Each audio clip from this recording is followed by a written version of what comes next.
Went viral for laying out 10 steps to autocracy.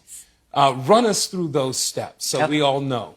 Okay, so this happens in every nation that has become an autocracy, having been a democracy. So whether we're talking about Brazil with Bolsonaro, or India, or Putin and Russia, the Philippines with Duterte. So start with winning an election. Usually the last one you're going to get to have for real. Number two, you have an expansion of executive power. The president decides he wants more than he's supposed to have. Number three, you start to make the Congress complicit. So you weaken them and you neutralize or neuter the judiciary. Like, oh, I don't know, the Supreme Court giving you unfettered power and saying we don't have the ability to stop things. Then you move on to firing all of the people who know how to make government work. So you gut the civil service. And you do that because you want to break democracy so people forget the stuff that used to get done. So you can't get your Social Security check. So the CDC doesn't know what diseases are anymore. Then you put in place these loyalists, people who are only responsive to you. You put them in charge of the FBI so they go after your enemies. You put them in charge of the Department of Justice, the Department of Defense, so they can signal to their friends and tell them all about the evil plans that you have. Then you make certain that you break how we communicate. So you criticize the media and you create your own echo chamber of propaganda. You call it truth even though you know you're lying.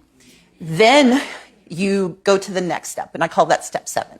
Because at step 7, you have to blame someone. You have to blame people for the broken government, for the broken promises. So you go after DEI. You go after the vulnerable, the dispossessed. You go after any community that doesn't look like what you think power should be. While you're doing that, you make certain that you, in step 8, you eliminate anybody who can help them. So you sue law firms that do pro bono cases. You go after philanthropies and accuse them of giving money to the wrong people. You go after colleges and universities that can teach people possibly what else they should know. You get to step 9 and you start to encourage and incentivize private violence. You send the U.S. Marines into spaces they should not be. You send the National Guard in. You kidnap people off of the streets and pretend that's normal, because that's how you quiet dissent. Because you make everyone afraid that if they don't do what you want, they might be next. And once you've done those 9 steps, step 10 is easy. That's when you decide there won't be new elections, because everyone's either afraid, poor, broken, or complicit. Okay. Wow. Well,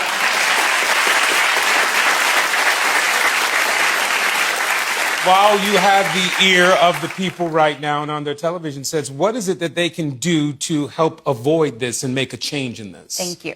So I want to give credit to Kim Sheppel, who is a professor at Princeton. She came up with the framework. I've adapted it and potentially editorialized it more than she did. But I also want to give credit to the Robert F. Kennedy Foundation, not the lesser successor, but the real guy. We can fight back. We can remember that we do have power. They don't want dissent, so protest. They want us to forget that before we had power, we had each other. So when they break democracy, when they break the Social Security system, when they slash SNAP benefits and Medicaid, make sure you're checking on your neighbors. Make sure we're using mutual aid. But also tell the truth. Do not let the propaganda win. Too often they tell a lie. They will tell a lie so often it sounds like the truth. We say the truth one time, and when people don't applaud, we stop talking.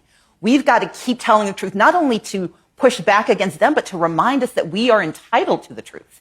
We have to believe that freedom of assembly means it's more than just going to protest. It's the ability to be friends with people who aren't like you. And we have to stop believing that we are in this alone. The most effective thing they do is isolate us. They convince us that you and I don't have any common cause, and we certainly don't have common cause with someone who has a different history than we do. When we hold to our truth, when we actually believe in ourselves and our people, when we believe in democracy as something that must deliver, that's when we start to fight back, and that's when they lose, because they win when we are too numb or too afraid to act. All right.